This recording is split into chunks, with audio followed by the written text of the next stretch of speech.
Food ഫെസ്റ്റിവലിലേക്ക് വന്നതാണ് സുഹൃത്തുക്കളെ. Food festival അല്ല, എന്തൊക്കെ സാധനങ്ങൾ അവിടെ ഉള്ളത്? കുറെ വിഭവങ്ങളുണ്ട്, അടിപൊളി സാധനങ്ങളൊക്കെ ഉണ്ട്. കഴിച്ചോ കഴിച്ചോ കഴിച്ചോ അടിപൊളി, നല്ല നല്ല രസമുണ്ട്, നല്ല രസമുണ്ട്. നമ്മൾ പോയി നോക്കല്ലോ.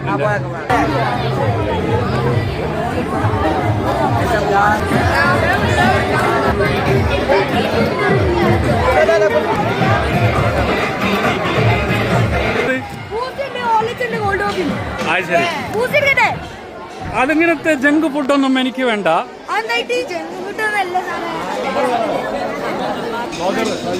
മികച്ച രീതിയിലുള്ള ഐസ്ക്രീമിന് എന്താണ് ഇവിടെ വില? ഐസ്ക്രീം 20 രൂപയ്ക്ക് ബട്ടർ സ്കോച്ച്. ഓക്കെ ഓക്കെ, ഞാനിപ്പോ വരാം.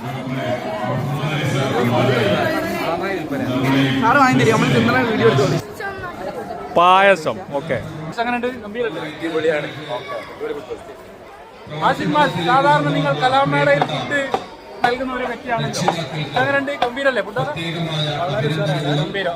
സ്കൂളിലെ ആരോഗ്യവും കാര്യക്ഷമതയും ഫുട്ബോൾ ടർഫ് അത്യന്താവശ്യം.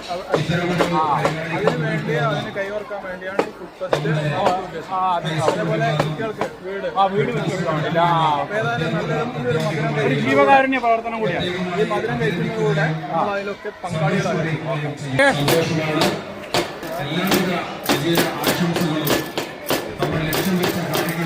നമ്മുടെ ഹെഡ് മാസ്റ്റർ ഇവിടെ ഉണ്ട്. മാഷേ, എന്താണ് ഈ ഫുഡ് ഫെസ്റ്റിനെ കുറിച്ച് പറയാനുള്ളത്? നമ്മുടെ സ്കൂളിൽ ഇങ്ങനെ ഒരു ഫുഡ് ഫെസ്റ്റ് വളരെ ചരിത്രത്തിൽ ആദ്യമായിട്ടാണ് നടക്കുന്നത്.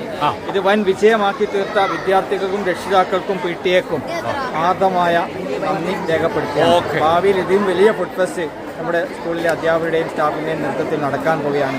ഏതായാലും സഹകരിച്ച എല്ലാവർക്കും ഹൃദയംഗമായ നന്ദി. പ്രിയപ്പെട്ട വിദ്യാർത്ഥികളെ, ഏറ്റവും വിഭവസമ്പന്നമായ ഒരു സായാഹ്നത്തിലേക്ക് നമ്മൾ കടക്കുകയാണ്. ഇത്രയധികം മധുരമൂറുന്ന വിഭവങ്ങളും അതേപോലെ തന്നെ സ്നേഹത്തിൽ ചാലിച്ച കുട്ടികളുടെ കയ്യിൽ നിന്ന് അത് വാങ്ങുമ്പോൾ കിട്ടുന്ന ഒരു അനുഭൂതിയുണ്ട്. ആ അനുഭൂതിയുടെ അർത്ഥം മറ്റൊരു കുട്ടിക്ക് വീട് കൊടുക്കുകയും അതോടൊപ്പം തന്നെ ഈ സ്കൂളിലെ കുട്ടികൾക്ക് ഒരു ടർഫ് ഗ്രൗണ്ട് നിർമ്മിക്കുന്നതിനുള്ള ഒരാവശ്യവുമാണ് എന്നതുകൊണ്ട് തന്നെ അതേറെ മധുരമുള്ളതാവുന്നു. എൻ്റെ പ്രിയപ്പെട്ട എല്ലാ അധ്യാപക സുഹൃത്തുക്കളെയും ഇത് സംഘടിപ്പിച്ച PTA അതുപോലെ എല്ലാവരെയും ഹൃദയത്തോട് ചേർത്ത് വെക്കുന്നു. മക്കയെന്ന പുണ്യനാട്ടിൽ വിലസിടുന്നാരേ